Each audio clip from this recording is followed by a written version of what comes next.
Sorry, let me scroll up there.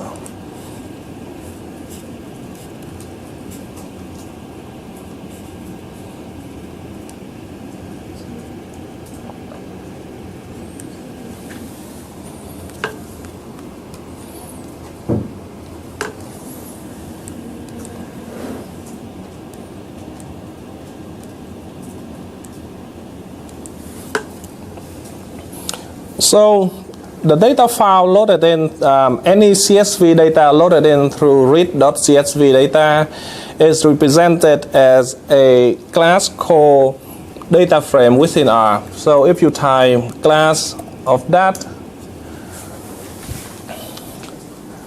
is of type data frame.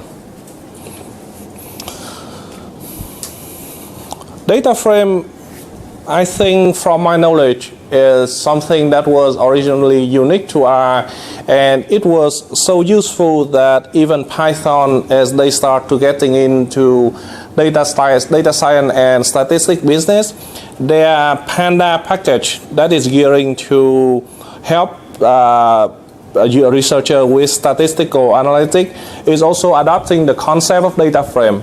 So what data frame is, basically data frame is a collection of different column. This column can be in different type. The reason that data frame go beyond the concept of just a simple matrix that you can just put column of number in there is for any, I think for most of the programming, when you talk about matrix of data, you are implying that all of the data entry within that matrix belong to the same type. So you can have a matrix of all the numbers, you can have a matrix of all the text. But within the world of statistics, you can have statistical analytics that looking at things that go beyond just simple collection of number. You have dummy variable that can be of type 1 or 0. You have ordinal variable that could be classified as, let's say, A, B, C, and D, and you can use that in conjunction with the number. So there is a need for a data structure that can incorporate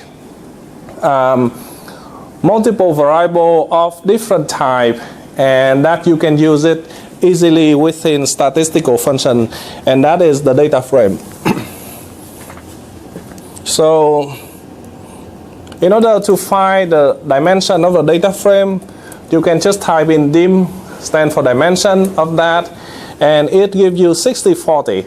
So data frame within R and even matrix within R, the indexing scheme is row first and then column. The data frame can be accessed via a bracket notation. So if I want to access the first element of the first row, I want to access the element of the first row and the first column, that is that 1, 1, and that is 0, and let me just check that. So first row, first column, 0. So let's say first row, fourth column, that would be 3, V4 right here. Oh, and in R, all of the indexings of array start from 1 and not from 0.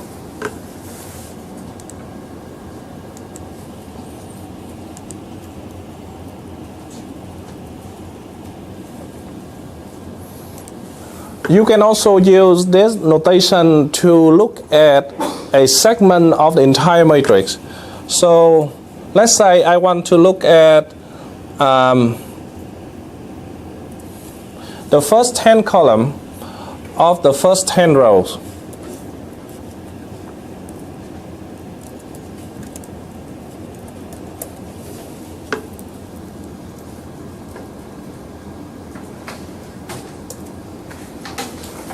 So that gives me a subset of the data set.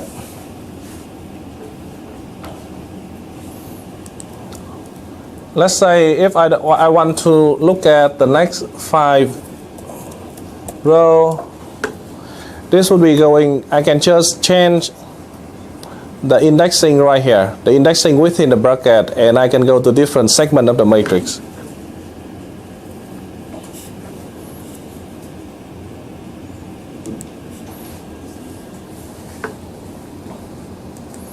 What about if I want to look at subset of different blocks of the data, but these blocks are not contiguous? So within R we have a command called C, which stands for combine. This allows you to combine values into a vector or less, and you can use this as input to the index also. So let's say I want to look at row 1, 3, and 5, and I want to look at the column to 1 through 10.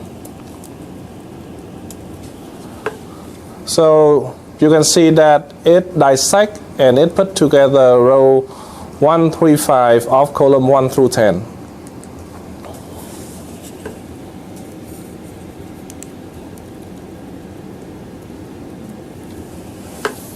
If you leave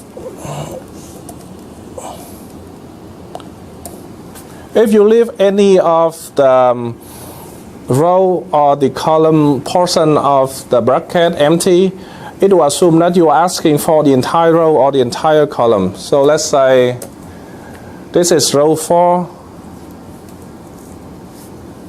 and this is column 4.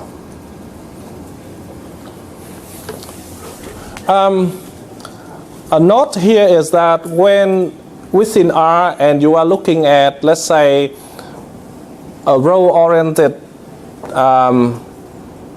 you are looking at a column-oriented variable which are going to be displayed in row, instead of trying to do a single column with all 60 values going from 1 through 60, RStudio is going to combine that. So this represent 3 here is at index 1, and this 3 here is at index 21, this value 2 is at index 41. So this is 42, 43, 44, 45, and so on. And again, this indexing will change as you adjust your windows. So let's say if I do this, I run that again. Now I have it display 1, 17, 33, and 49. So RStudio kind of adjust to how much real estate space you have on your window in order to display the data for you the best it can.